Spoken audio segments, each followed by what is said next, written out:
북한에 장기간 억류됐다가 혼수 상태로 돌아와 숨진 미국인 대학생 오토 원비어의 부모가 미국의 은행에 동결돼 있던 북한 자금 약 220만 달러를 회수한 것으로 확인됐습니다. 고려항공의 대리기관으로 지목된 러시아 은행의 자금이 원비어 가족의 배상금으로 충당된 것입니다. 함지아 기자가 단독 보도합니다. 최근 미국 뉴욕 남부연방법원은 뉴욕 멜론 은행에게 예치된 북한 자금을 오토 원비어의 부모에게 지급하라는 판결을 내렸습니다.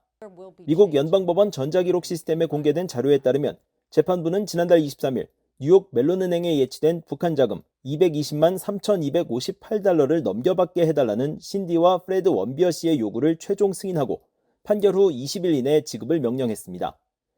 해당 자금의 원소유주는 러시아 극동은행이지만 원비어 씨 부부는 극동은행이 북한 고려항공의 대리 대행기관이라는 이유를 들어 소유권을 주장하는 소송을 제기했습니다. 실제로 극동은행은 지난해 5월 북한 고려항공에 대한 재정적, 물질적, 기술적 지원 등을 제공한 혐의로 미국 재무부 해외자산통제실에 의해 제재됐으며 당시 해외자산통제실은 극동은행에 대해 오토 원비어 북핵 제재 강화법을 적용했다고 밝혔습니다. 오토 원비어 북핵 제재 강화법은 재무부가 고려항공 같은 제재 대상에 고의로 상당한 금융 서비스를 제공하는 해외 기관에 세컨더리 보이콧, 즉 제3자 금융 제재를 확대 적용할 수 있도록 했습니다. 북한과 직접적으로 관련된 자금뿐 아니라 제3자 대북 금융 제재 대상의 자금에 대해서도 소유권을 주장할 수 있는 길을 열은 것인데 원비어 씨 부부가 자신의 아들의 이름을 딴 이 법의 첫 수혜자가 된 것입니다.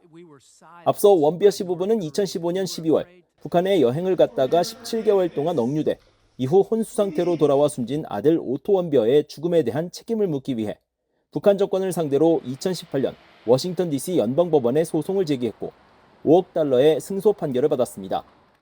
이후 원비어 씨 측은 북한 자산 추적과 압류 등 여러 수단을 활용해 북한 정권을 압박하겠다는 뜻을 분명히 해왔습니다. My message is to North Korea, like it always is.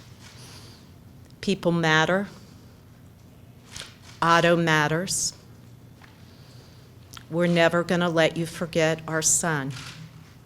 실제로 지난 2019년 원비어 씨 부부는 북한산 석탄을 불법 운반하다 인도네시아 당국에 억류된 뒤 미국 정부에 몰수된 북한 선박 와이즈 어네스토호에 대해 소유권을 주장해 이후 매각 대금을 받았습니다.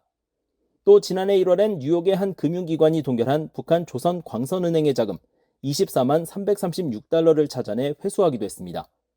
재판부는 이번 법적 조치와 관련된 내용을 북한과 극동은행에 보냈지만 아무런 답변을 받지 못했다는 원비어 씨 측 주장을 최종 결정문에 인용했습니다. BOE 뉴스 함지아입니다.